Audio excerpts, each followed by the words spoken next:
Dressing রুমে তো কিছু একটা হয়েছিল, অন্যথায় আর্জেন্টিনা এভাবে হেরে যাবে। Zero shot on target. Lionel Messi ম্যাচের আগে ঠিকই বলেছিল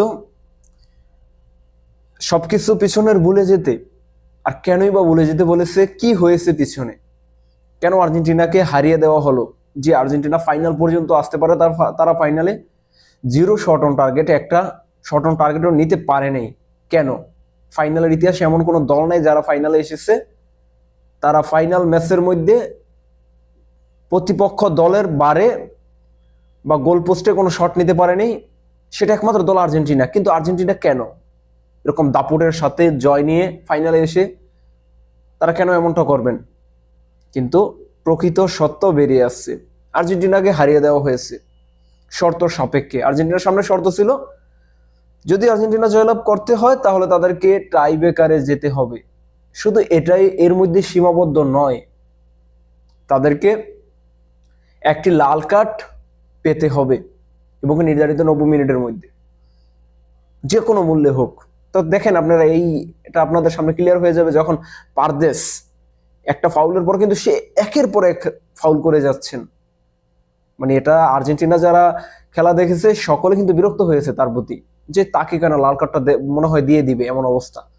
তারপর এনজো ফার্নান্দেস, সে ভুলবশত সে পেয়ে গেছে পরবর্তীতে, আর তাকে দেওয়া হয়নি। পরবর্তীতে তিনি ফাউল করার পরও তাকে দেওয়া হয়নি। এটা কিন্তু শর্ত ছিল, দুইটা লাল কার্ড হবে না, একটাই হবে।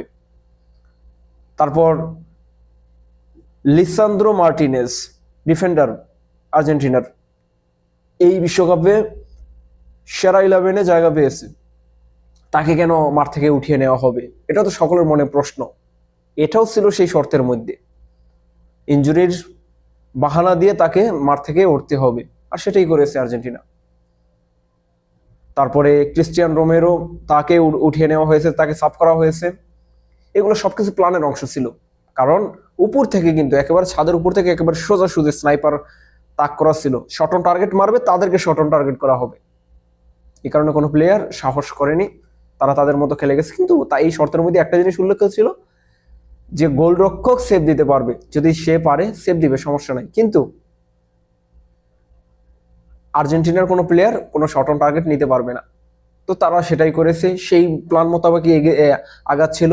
90 মিনিটে লাল কার্ড পেয়েছে, হলুদ কার্ড পেয়েছে।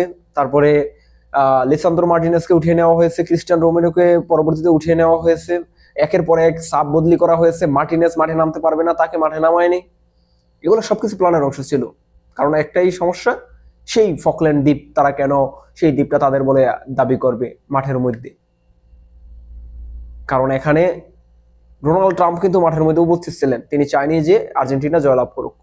এবং এরপর ফিফা সভাপতি, তাকে ফিফা সভাপতিকেও হুমকি দেওয়া হয়েছে, যদি আর্জেন্টিনা জয়লাভ করে তাহলে তাকে ক্লোজ করে দেওয়া হবে, অর্থাৎ পরবর্তী যে বিশ্বকাপ পরবর্তী যে নির্বাচন হয় সেই নির্বাচনে তাকে সভাপতি রাখা হবে না। তো এখন আপনার ইচ্ছা, আপনি কি করবেন? সভাপতি থাকতে চান নাকি আর্জেন্টিনাকে জয়লাভ করাতে চান? তো সেটাই তিনি করেছেন, আর্জেন্টিনা হেরে যাক কিন্তু সে সভাপতি থেকে যাক। এটাই হয়েছে, কারণ একটা ফাইনালিস্ট দল ফাইনালে গিয়ে তিনি সেই দলটা কোনো শর্ট অন টার্গেট নিতে পারবেন, এটা কি হয় কখনো? সেটাই হয়েছে।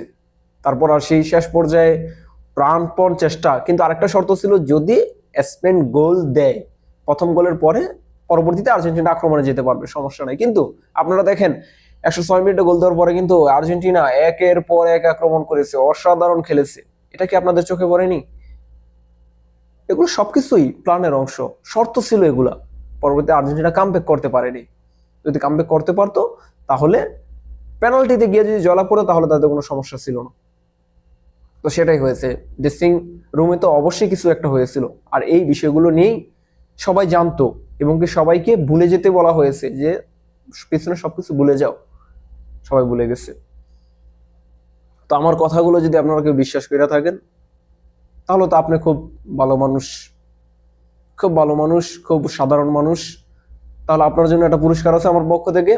আপনি আপনার নাম সহ নাম লিখবেন, পরবর্তীতে আপনার ফোন নম্বরে 3টে ডিজিট লিখবেন, নাম, ফোন নম্বরের 3 ডিজিট, এবং আপনার পছন্দের ক্লাব বা পছন্দের দল, যেই জার্সিটা আপনি চান সেই দলের নাম লিখে কমেন্ট করে দিবেন। জাস্ট কিছু বলার দরকার নেই, কারণ এই পর্যন্ত যারা এসেছে ভিডিওটা প্লে করে তাদেরকে দেওয়া হবে। যদি একের অধিক হয়ে যায় কেউ, তাহলে তাদের মধ্যে থেকে লটারির মাধ্যমে একজনকে বাছাই করা হবে। ধন্যবাদ সবাইকে। আর জার্সি খুব শীঘ্রই আপনাদের কাছে পৌঁছে যাবে, 24 ঘন্টার সময়, 24 ঘন্টার মধ্যে কমেন্ট করতে হবে। ধন্যবাদ সবাইকে।